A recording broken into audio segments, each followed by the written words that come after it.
Hi friends, எல்லோரும் எப்படி இருக்கீங்க? நல்லா இருப்பீங்க. பேசும் கிரகங்களிலிருந்து உங்கள் நித்யா ராஜேந்திரன்.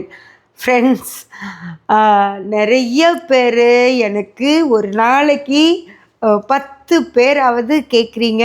இப்போ இதுலேயும் கேட்டிருக்கீங்க, கமெண்ட்ஸ்லேயும் கேட்டிருக்கீங்க, இன்ஸ்டாலேயும் கேட்டிருக்கீங்க, யூடியூப்லேயும் கேட்டிருக்கீங்க. இது வாட்ஸ்அப் பண்ணி கேட்குறீங்க, அதை விட ஃபோன் பண்ணியும் கேட்குறீங்க. சரி, இப்போ போட வேண்டான்னு நான் நினச்சிட்டு இருந்தேன். இந்த பதிவு போடவே வேண்டாம். அதாவது என்ன பதிவு அப்படின்னா, 2026ஆம் வருடம் எந்த கட்சி ஜெயிக்கும், நமக்கு யார் சிஎம்மாக வரப்போகிறாங்க அப்படின்றது தான் உங்கள் கேள்வி. இதை பற்றி எதுக்கு பார்க்கணும்? யார் வந்தாலும் சரி, எல்லா கட்சிகளுக்கான மக்களும் நம்ம சேனல் பார்க்குறவங்களா இருப்பாங்க. அதனால நம்ம இவங்க ஜெயிப்பாங்க அவங்க ஜெயிப்பாங்க அப்படின்லாம் நம்ம சொன்னோன்னா, என்னம்மா இப்படி சொல்லிட்டீங்களேன்னு கேட்பாங்களே அப்படின்னு சொல்லிட்டு, சரி வேண்டாம், இதை பற்றி நம்ம பேச வேண்டாம் அப்படின்னு தான் நான் நினச்சிட்டு இருந்தேன். ஃப்ரெண்ட்ஸ், ஆனால் அவ்வளோ வரவேற்பு இருக்குது. நீங்கள் சொல்லுங்கம்மா. அதுலேயும் சங்கர் அப்படின்னு சொல்லி ஒரு தம்பி நீங்கள் சொல்லுங்கள், நீங்கள் சொன்னால் கரெக்டாக இருக்கும் அப்படின்னு சொல்லி சொன்னார். எனக்கு அது ரொம்ப சந்தோஷமாக இருந்துச்சு. நம்ம மேலே எவ்வளோ நம்பிக்கை வச்சு கேட்கும்போது நம்ம சொல்லணும் அப்படின்னு நினச்சிட்டு நான் என்ன பண்ணேன், ஒரு ஹாஃப் அ டே உட்காந்து எல்லாத்தோட ஜாதகமும் நெட்டில் என்னென்ன ஜாதகங்கள் இருக்கோ எல்லாமே கலெக்ட் பண்ணேன் ஃப்ரெண்ட்ஸ். விஜய் அவர்களோடது, ஸ்டாலின் அவர்களோடது, உதயநிதி ஸ்டாலின் அவர்களோடது, எடப்பாடி அவர்களோடது, சீமான் அவர்களோடது, எல்லா ஜாதகங்களுமே உட்காந்து கலெக்ட் பண்ணால் சீமான் அவர்களுக்கும் உதயநிதி அவர்களுக்கும் டைமே இல்லை. எங்கே நெட்டில் எங்கே தேடினாலும் எந்த டைமிங்குமே இல்லை. டைமுன்னு ஒன்று போடவே இல்லை. இருக்கலாம், இது இருக்கலாம், இந்த நேரமாக இருக்கலாம், அப்படி மட்டும்தான் போட்டிருந்தாங்க. இப்போ நம்ம என்ன பண்ண முடியும்? விஜய் அவங்களுக்கு பார்த்தீங்க அப்படின்னா, இதுக்கு முன்னாடியே நான் விஜய்க்காக ஒரு இது எடுத்திருந்தேன். அதில் விஜய்க்கு இருந்தது 7:20 AM. அதுக்கப்புறமா இன்னொரு இதில் இருந்தது 2 மணி. அது 2 மணியெல்லாம் எப்போவுமே சும்மா ஏதோ ஒரு டைம் போடணுங்கிறக்காக போடுவாங்க. அது நான் எப்போவும் கனெக்ட் பண்ண மாட்டேன். ஆனால் இன்னொரு இடத்துல 11:59 PM அப்படின்னு போட்டிருந்தாங்க. சரி, 11:59 PM எடுத்தோம்னா பூச நட்சத்திரம் வருது. விஜய் பூசம், விஜய் பூசம்னு அவ்வளோ கமெண்ட்ஸ் வந்திருந்தது. நீங்கள் போய் பாருங்கள். அம்மா, நீங்கள் புனர்பூசம்னு சொல்லிட்டீங்க, விஜய் பூசம்தான், பூச நட்சத்திரம், கடகராசி, நீங்கள் தப்பாக சொல்லிட்டீங்க, இது விஜய் ஜாதகமே இல்லை அப்படின்னலாம் கமெண்ட் வந்துருந்துச்சு. ஆனால் எனக்கு விஜய் ஜாதகம் 7:20ன்னு ஒன்று காட்டியிருந்தது. நான் 1 இயருக்கு முன்னாடி எடுக்கும்போது அது நான் எங்கள் கேபியில் டைம் கரெக்ஷன் இருக்குது. அப்படி டைம் கரெக்ஷன் பண்ணும்போது 7:18 போட்டு விஜய்க்கு நான் எடுத்த ஜாதகம் நல்லா இருந்துச்சு. அவர் அப்போது போன வருஷம், இப்போ தான் சங்கீதா கூட டைவர்ஸ் ஆகிடுச்சு, குழந்தைங்க அவர் கூட இல்லை அப்படின்னலாம் இப்போ தான் சொல்கிறாங்க. ஆனால் நான் எடுக்கும்போது அப்படியெல்லாம் எந்த ரூமர்ஸ் கூட இல்லை. அவங்க குடும்பத்தோடு நல்லா அவர் வாழ்ந்துட்டுருக்க மாதிரி தான் இருந்ததுனால, அதே மாதிரி அப்பா அம்மா கூட தான் அவர் இருக்காருன்ற மாதிரி இருந்ததுனால, எனக்கு 7:18 போட்ட டைம் ரொம்ப கரெக்டாக இருந்து நான் விஜய் ஜாதகம் எடுத்தேன். அப்போவே நான் என்ன சொல்லியிருந்தேன் அப்படின்னா, சூரியன் விஜய்க்கு அகம் சார்ந்து தான் இருக்குது, புறம் சார்ந்து இல்லை. அதனால் அவர் அந்த மேலே நின்று எல்லாத்தையும் அதிகாரம் பண்ணக்கூடிய இடத்துல இருக்க மாட்டார். அவர் ரொம்ப நார்மலாக எல்லாரும் விரும்பக்கூடியவராக இருப்பார் அப்படின்னு சொல்லி நான் சொல்லியிருந்தேன். அதே மாதிரி தானே ஃப்ரெண்ட்ஸ் நடந்துட்டு இருந்துச்சு. நீங்கள் இந்த மாணவர்களை எல்லாம் கூப்பிட்டு அவர் அந்த உதவித்தொகையெல்லாம் கொடுக்கும்போது கூட பார்த்தீங்கன்னா, வர்ற அந்த குழந்தைங்களுக்கு பிடிச்ச மாதிரியெல்லாம் நடந்துக்குவார். அவங்க பொக்கே கொடுத்தா அவரும் முட்டி போட்டு உட்காந்து வாங்கிக்குவார். அவங்க கிஸ் பண்ணாங்கன்னா சந்தோஷமாக அப்படி கன்னத்தை கொடுத்துட்டு நிற்பார். ஹக் பண்ணுறவங்களையெல்லாம் ஹக் பண்ணிக்குவார். அந்த குழந்தைங்க கூட வர்ற அப்பா அம்மாவையெல்லாம் கூட ஹக் பண்ணுவார். அந்த மாதிரி ஒரு அந்த மக்களோட ரொம்ப ரொம்ப பிரியமாக நடந்துக்கிட்டார் இல்லைங்களா? அதே மாதிரி வர்றவங்க நகருங்கன்னு அவங்க பவுன்சர்ஸ் எல்லாம் அப்படி நகுத்தும் போது கூட அவர் அவங்கள தடுப்பார். அவங்க போட்டும் வெயிட் பண்ணுங்கன்ற மாதிரி அவங்கள தான் தடுப்பாரோ தவிர, வர்ற பப்ளிக்கு எந்த ஒரு கஷ்டமுமே கொடுக்காம தான் மேலே உயிரே வச்சிருக்கிற அந்த ரசிகர்களை பார்க்குறப்போ அவரும் அதே மாதிரி நடந்துக்கிட்டது எனக்கு ரொம்ப ரொம்ப பிடிச்சிருந்துச்சு.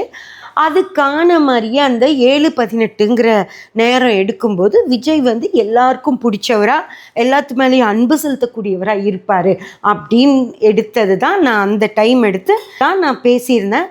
அப்படி நான் பேசும்போது கூட அவர் மனைவியை முன்னிலைப்படுத்தினா விஜய் 100% ஜெயிப்பார் அப்படின்னு சொல்லி நான் அந்த பதிவில் சொல்லியிருந்தேன். ஓகேங்களா? சுக்ரன் முன்னாடி வந்து நிற்கணும், அவருக்கு சுக்ரன் தான் நல்லா இருக்குது. ஸோ மனைவியை முன்னிலைப்படுத்தணும் அப்படின்னு சொல்லி நான் சொல்லியிருந்தேன். ஆனால் ஃப்ரெண்ட்ஸ், அதுக்கப்புறம் பார்த்திங்கன்னா அந்த டைம் அந்த காலகட்டமெல்லாம் மாறுது. அவர் மனைவி கூட இல்லை, குழந்தைங்க கூட இல்லை, அப்பா அம்மா கூட பிரச்சனை, சண்டை, அவர் அப்பா அம்மா கூட பேசுறது கூட இல்லை, அவர் தனியாக இருக்கார், தனிமையில் இருக்கார் அப்படின்ற மாதிரியெல்லாம் வந்துச்சு. அதெல்லாம் சரி, நான் எதுவும் அதுக்கப்புறம் இந்த ஜாதகங்களை எதுவும் நான் பார்க்கல.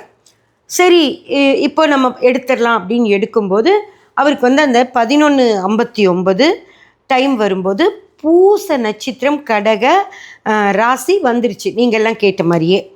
ஆனால் அதில் பார்த்தீங்க அப்படின்னா பூச நட்சத்திரம் கடகராசி அந்த நேரம் எடுக்கும்போது விஜய்க்கு ஜாதகம் சிறப்பாக இல்லை. நல்லா ஞாபகம் வச்சுக்கோங்க, ஜெயிக்கிற இடத்துல விஜய் அந்த 11:59 எடுத்தீங்கன்னா விஜய் ஜெயிக்கிற இடத்துல வரவே இல்லை.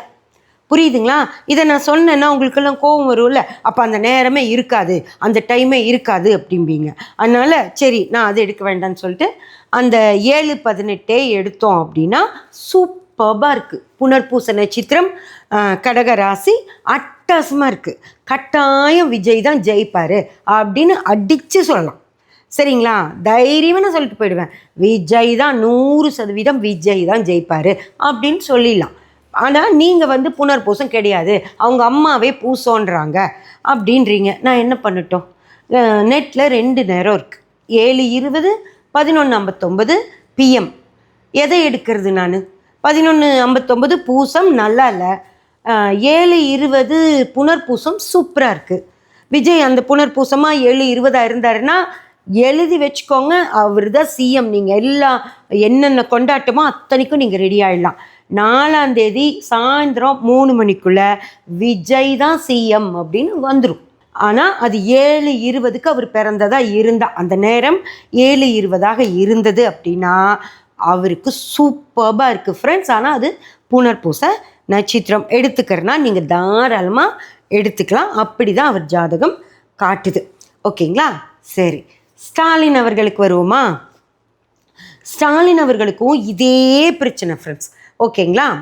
ஸ்டாலின் அவர்கள் வந்து 11:43 அப்படின்ற மாதிரி ஒரு டைமிங் இருக்குது. 11:43 எடுத்தோம் அப்படின்னா அவர் உத்திர நட்சத்திரமாக இருக்கார். உத்திர நட்சத்திரம் சிம்ம ராசி. உத்திர நட்சத்திரம் சிம்ம ராசி அப்படின்னு சொல்லி சொன்னால் அட்டகாசமாக இருக்குது. ஸ்டாலின் அவர்களுக்கு சூப்பராக இருக்குன்னா சூப்பராக இருக்குது. அவர் தான் சிஎம், அவர் இருக்கிற வரைக்கும் அவர் தான் சிஎம். அந்த உத்திர நட்சத்திரமாக இருந்து அவர் வந்து சிம்ம ராசியாக இருந்தார் அப்படின்னா ஸ்டாலின் அவர்கள் தான் சிஎம். அதில் எந்த மாற்றமுமே இல்லை, 100% இது சூப்பராக இருக்குது. ஆனால் அவர் உத்திரம் இல்லை, பூரம் அப்படின்றாங்க, சுக்கிரனோட பூர நட்சத்திரம் அப்படின்னு. அவர் பூர நட்சத்திரமாக இருந்தால் அதே நாள் ஸ்டாலின் அவர்கள் பிறந்தது பார்த்திங்கன்னா 1/3/53 மார்ச் 1ஆம் தேதி பிறந்திருக்கார். அந்த மார்ச் 1ஆம் தேதி மதியம் 3:43 போட்டோன்னா பூர நட்சத்திரம் வந்துடுது.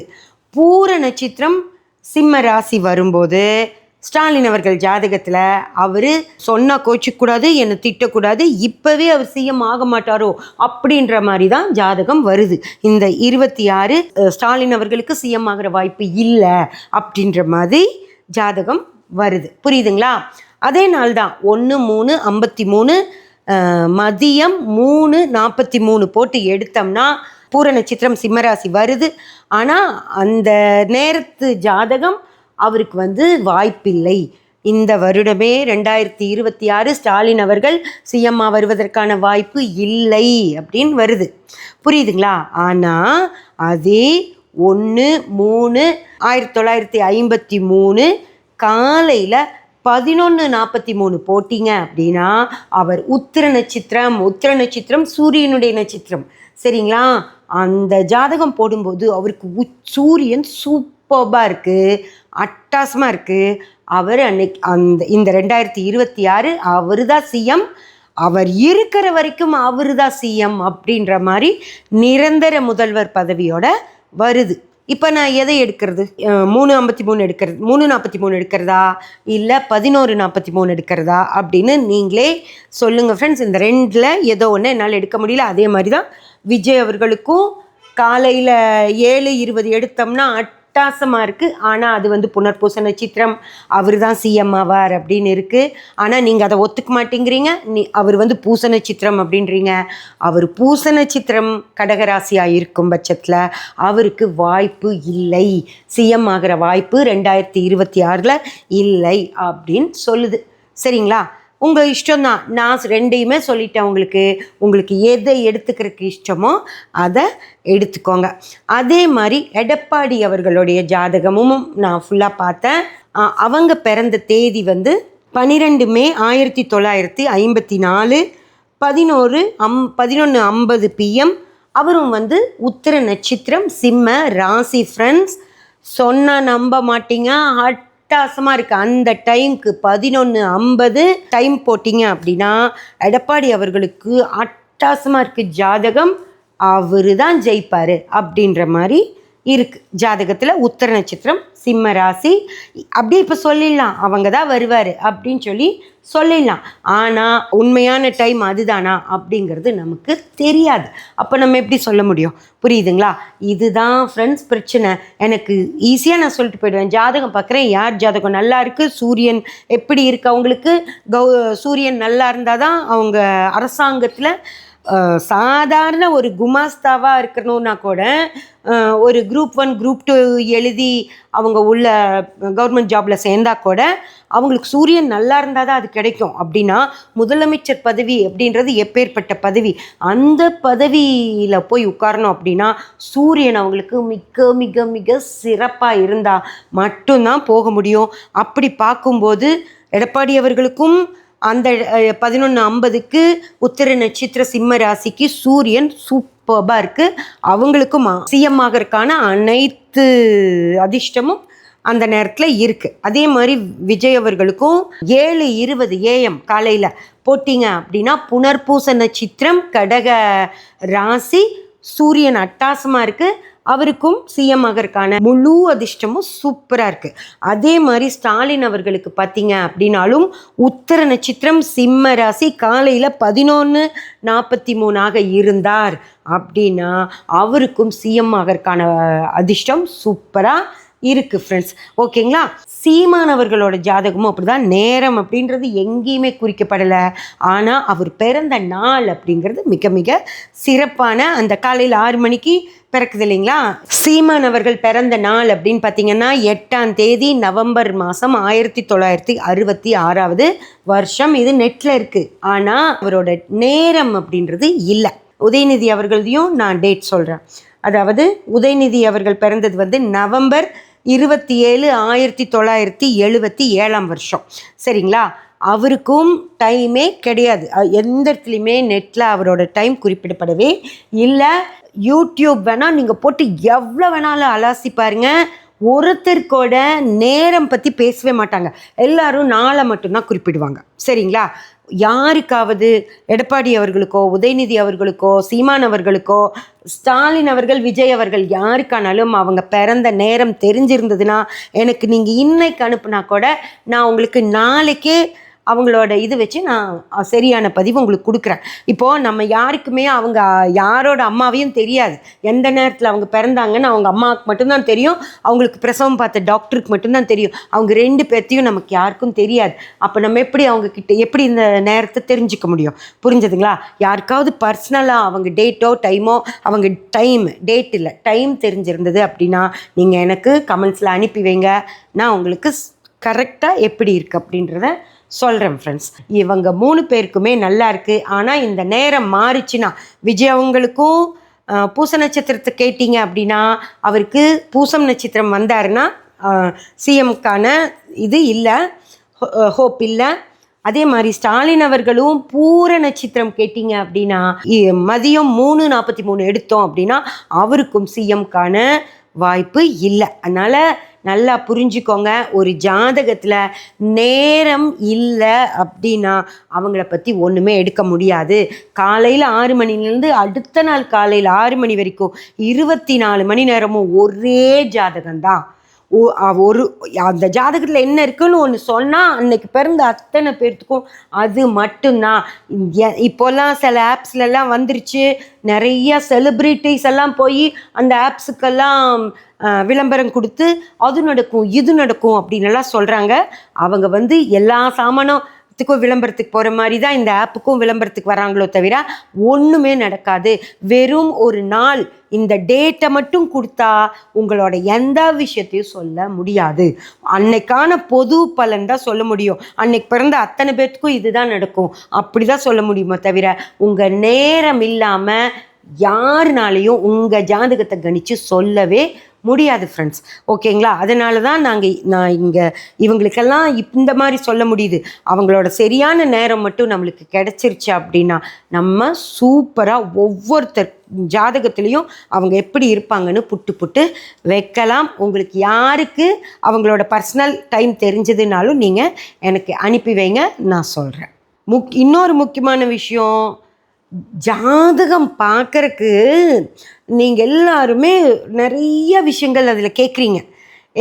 எப்போ ஜாதகம் பார்க்கணும், எந்த நேரத்தில் ஜாதகம் பார்க்கணும், இந்த நேரத்தில் பார்க்கலாமா, இந்த நாளில் பார்க்கலாமா அப்படிங்கிற விஷயத்தை எல்லாமே நீங்கள் கேட்குறீங்க. அதுக்கான பதிவுகளை நான் கூடிய சீக்கிரமே உங்களுக்கு தர்றேன்.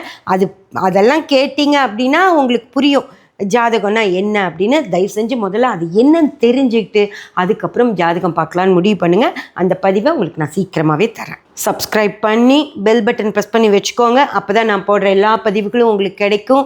லைக் பண்ணி ஷேர் பண்ணி கமெண்ட் பண்ணிங்கன்னா எனக்கு சப்போர்ட்டிவாக இருக்கும். Thank you friends.